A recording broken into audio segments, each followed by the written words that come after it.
The other day, I hit up the homie Terry, right? Terry is the plug. He one of the plugs. And I'm like, you on deck? What's good?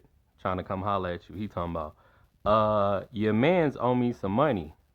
The nigga Rick. I'm like, okay. What the fuck that got to do with me? And he gonna say, well, I met you through him. Therefore, it's consequences for him owing me. I'm like, it ain't no fucking consequences for me, nigga. Cause what the fuck I look like paying another nigga's debt? So I'm telling my mama this, and she's laughing too. She's like, what that got to do with you?" That was immediately what my mama said. I'm like, that's what I kept saying. I'm like, and I'm texting this nigga back and forth, and it just got to a point where it's like, look, nigga, if you ain't gonna sell me no fucking weed, that's on you, nigga. You're the one that's missing out on the money, and I just take my ass to the dispensary. But I'm like, I'm gonna go ahead and delete your number because I think that's real fucking childish and stupid and doesn't make any logical sense that you would try to charge me for something that Rick owe you.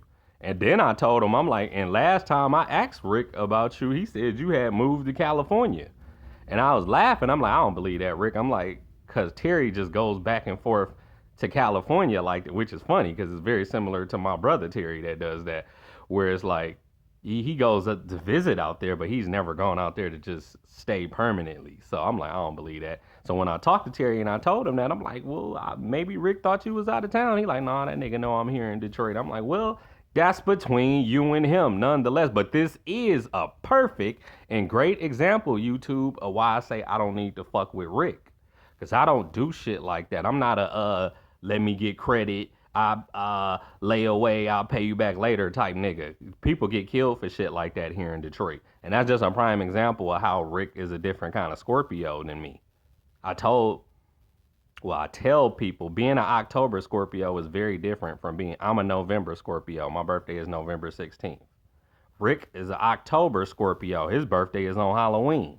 So I always be clowning this nigga like technically you a Libra to me, you not even really a Scorpio. So and of course he'll argue that shit until the sun goes down. But it's like nigga, you not gonna change my opinion on it. So you can argue all you want to, and I'm just telling you, we don't operate the same. Like I would never be out here owing some nigga money and acting like I don't owe the nigga no money. Like that's dangerous here in Detroit. So this is why I'm sharing this story with YouTube, just in case you live in Detroit or you come and visit Detroit. Don't get into that owing niggas money shit.